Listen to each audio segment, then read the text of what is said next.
একটা কঠিন সময় অতিক্রম করছি। আমরা একটা আমি বলি যে অস্বাভাবিক সময় অতিক্রম করছি, কারণ হাসিনা পালিয়েছে, তাই না? কি হাসিনা পালিয়েছে কিনা কন্যা কেন?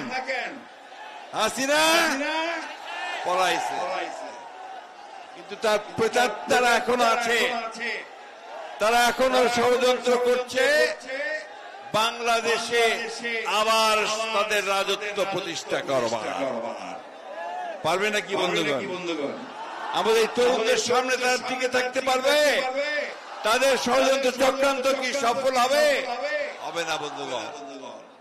দুর্ভাগ্য আমাদের যে আমরা যাদেরকে দায়িত্ব দিয়েছি আমাদের এই দেশকে একটি গণতান্ত্রিক ব্যবস্থা ফিরিয়ে নিয়ে যেতে, তারা সঠিকভাবে সেই কাজটা এখনো করতে পারছেন না। ফলে মাঝে মাঝে বিভিন্ন রকম সমস্যার সৃষ্টি হচ্ছে। সেই সমস্যাগুলো তাদেরকে আরো শক্তিশালী করার সুযোগ করে দিচ্ছে। বন্ধুগণ, আজকে যখন আপনারা এখানে সভা করছেন, তখন আরেকটা সভা হচ্ছে আপনাদের নিউ মার্কেটে, ঢাকায় হচ্ছে। দাবিটা কি? দাবি হচ্ছে যে আওয়ামী লীগকে নিষিদ্ধ করতে হবে, তাই না? আমরা এই মাঠে যারা আছি তারা সবাই শুধু নয় বন্ধুগণ, আমরা বাংলাদেশের 18 কোটি মানুষ এই আওয়ামী লীগকে দেখতে চাই না।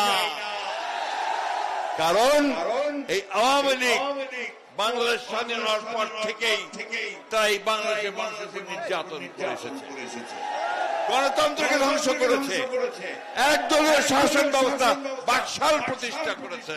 বন্ধুগণ, ওই আমাদের ভাইরা টেলিভিশন দেখাচ্ছেন, তাই না? সব বন্ধ করে দিয়েছিল, শুধুমাত্র 4টা পত্রিকা খোলা রেখেছিল। সাংবাদিকদের স্বাধীনতা সেদিন ছিল।